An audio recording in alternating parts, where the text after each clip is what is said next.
আসসালামু আলাইকুম। সাউন্ডটা কমাই দেন। আসসালামু আলাইকুম। ওয়ালাইকুম আসসালাম। যে আপনাদের অনুষ্ঠান দেখছি এবং এত সুন্দর অনুষ্ঠান করার জন্য জি আপনাদের অনুষ্ঠান দেখছি সরাসরি। আমি নাকালপাড়া মনা বলছি। জি জি বলুন। জি জি, আপনার কোনো প্রশ্ন আছে কি? জি জি, আমার প্রশ্ন হলো, জি বলুন। যে আমি আপনাদের এই জামাতের সাথে অনেক রাকাতেই নামাজ পড়েছি এবং আমার অনেকেই প্রশ্ন করেছে আমাকে আর কি। এই প্রশ্নটা আমি আপনাদেরকে করতে চাচ্ছি এবং ব্যক্তিগতভাবে আমি আওয়াজ সাহেবকেও চিনি। তো আমি প্রশ্নটা হলো যে আমরা লা ইলাহা ইল্লাল্লাহ মুহাম্মাদুর রাসূলুল্লাহ বলি এবং আমরা মুসলমান স্বীকার করি।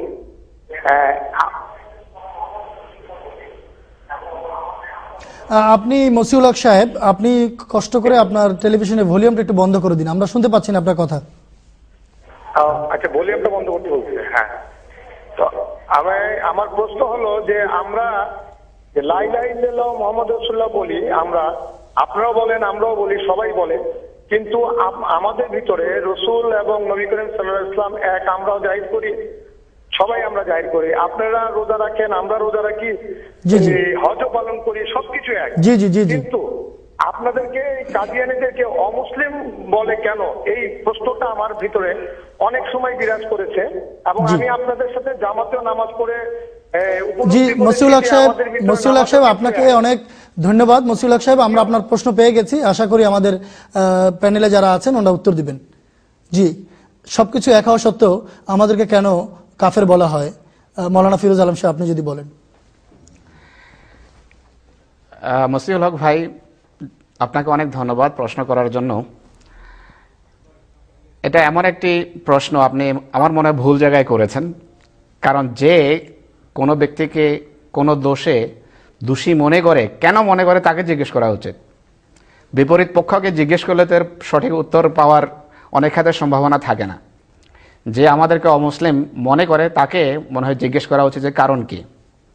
কিন্তু তা সত্ত্বেও নীতিগত উত্তর আমি আপনাকে দিতে পারি যে যখনই আল্লাহ তাআলার পক্ষ থেকে পৃথিবীতে সত্য আসে, মহাপুরুষ আসেন খোদার নির্দেশে, সকল যুগে সব সময় তার বিরোধিতা হয়েছে, তার জামাতের বিরোধিতা হয়েছে, বিভিন্ন নোংরা নাম তাকে দেয়া হয়েছে।